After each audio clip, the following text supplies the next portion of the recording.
She moved. She was right here. I was talking to her. Oh, well, like most girls, they walk away when I'm talking to them. I figured I'd show you the orb this morning. See where it's, there it is. There it's showing up nicely. Well, at least it's round instead of a blur. Nice heavy dew. You can see it dripping off the wires.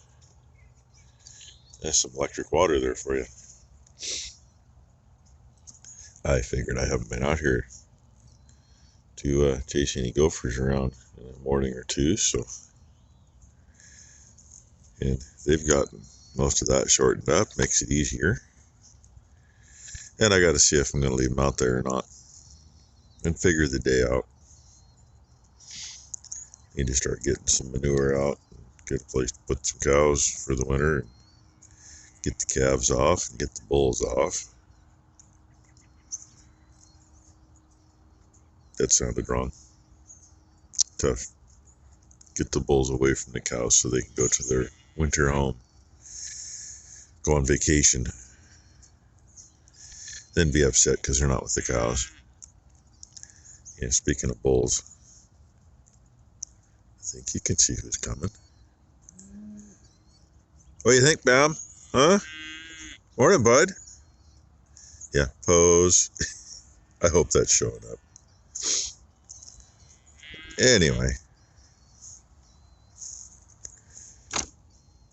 I guess that's all I wanted to do was just say hey, and, you know, Birdie May walked away, I guess.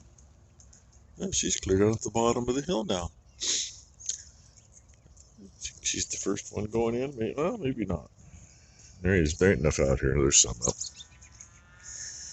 I don't know who this one is. She wouldn't let me see her tag. But I'm going to say that's one of the yearlings, because she ain't got a cut tail and she ain't got no udder, therefore she ain't got no calf on the ground. There's your pose. Okay, he pose. I can move on with my morning. I was gonna get you a shot when I was still in the nice warm sunshine and it was nice and bright out here, and the fog was the trees on the other side of the road before it came down. Oh well, I've been watching critters go in. I got 2 open holes here in front of me, but they ain't done nothing in like 20 minutes, so I'm not gonna waste my time out here anymore. And if you notice the gates over there, one of them kind of swung out. One of these bigger heifer calves over here, I think where the 2 are. I think the one with the butt to us. She was over there bouncing around playing. Really should have got some video of that. Then she bumped the gate and the gate came at her and she had a spaz. Then ran out here 90 miles an hour and started picking fights with everybody. And now she's eating.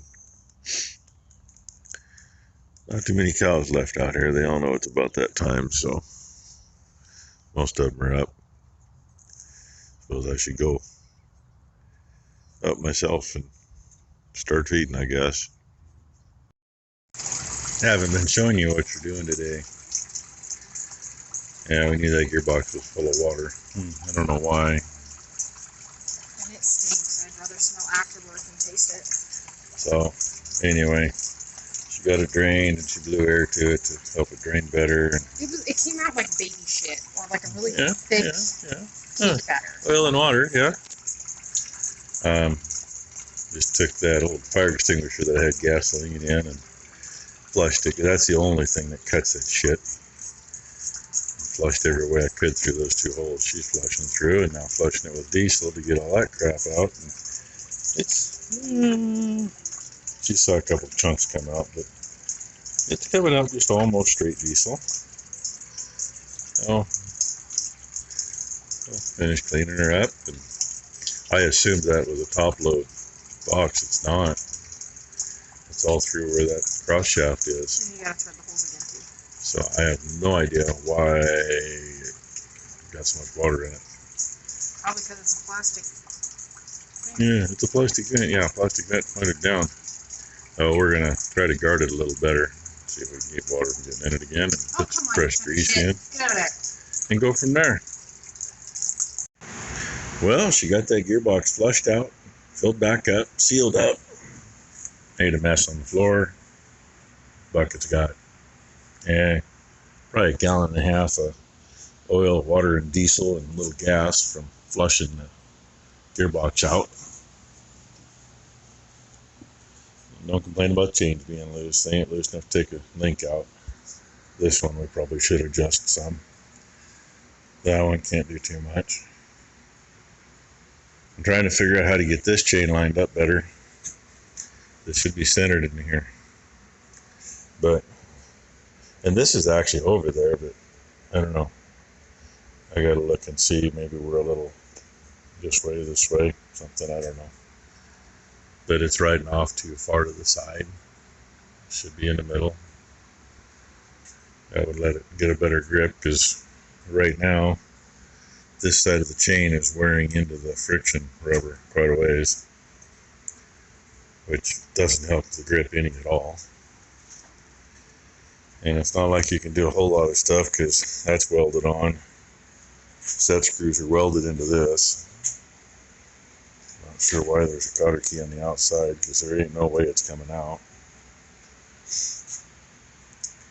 But yeah, I'm going to figure something to cover that. So I have no idea how the water's getting in, where the water's getting in.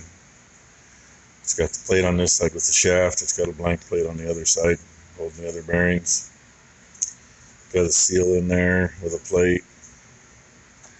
Ty did tighten. She said she got a quarter turn on all the bolts, so obviously they weren't tight, but we weren't leaking oil out those either. The only place thing was coming out was the vent, a little hole in the bottom of that cap. I don't know, really don't.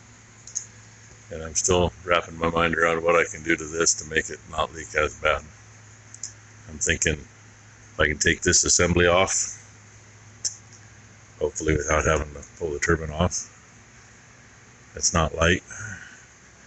If I can take this off, if I got a piece of pipe that is appropriate size, and watch where I walk here, weld it inside here. Hopefully I can. Even if I got to make a bushing to do it, I can do it, I think. It's the pipe, because right now this all stops right here. The end of this is like right there, and then the seal is from there to there to the face of this piece, and nothing, it just can't freaking seal the way it's made. I don't see how it can, so it doesn't. But if I can run a smaller pipe inside and run it up into here somewhere, got to make sure it's true or it's going to rub, and that's not a good thing. If I can do that, keep some of the direct water pressure off this seal. It may still leak, but I don't think it's going to spray as bad. And I might be able to go inside the pipe in here and put a seal. And the inside of this pipe is nasty. This thing had been used for pumping manure before, so it had to have been, because it is nasty, flake, scaly shit. Once in a while a piece goes out. Doesn't plug the main nozzle, but it plugs the side nozzle up. And I'm trying to figure out some of this linkage. I know this one flat shuts it off when it gets in, but this one, I don't know what it's supposed to do. No idea. And the book says, look in the maintenance section, maintenance and adjustment. Doesn't show that at all. Of course, our book is for newer models than this one, but the same model number. They don't show the friction drive. They show a cog drive. Runs around the inside. But anyway, there it is. That's pretty much all I got done today, was working on this and lubed the leg stands. The one on this side was getting kind of stiff. One on the other side was fine, but lubed both of them up, and she greased everything. So, see what tomorrow brings. How bad I want to take this apart.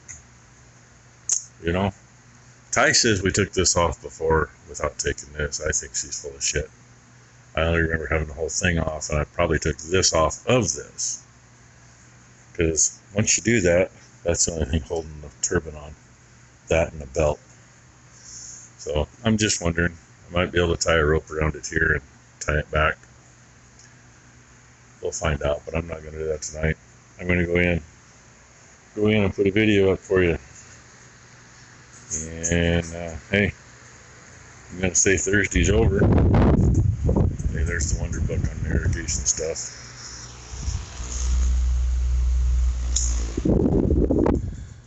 I'm gonna say Thursday's over, and I'm not gonna read that again tonight. I've read enough of that today. And hopefully Friday's a good day. No, I got grain moved today too for Mom. So we've been here in front's clear empty, waiting for feed for tomorrow. We have just enough in this barn to feed in the morning. So it's supposed to be here tomorrow. It was either going to be here Tuesday or tomorrow, and I knew Tuesday wouldn't be the day because, well, they had to make it Monday. When you pelletize stuff, you got to let it cool before you ship it. And it takes at least a day to 2 days to cool, and they know we had issues on those hot spells this summer when that's when we were getting feed. They were making it on a 100-degree day, and it didn't cool off, and we received it on a 100-degree day and had a big freaking mess in the bin. So, anyway, thanks for watching, everybody. Y'all have a great Friday.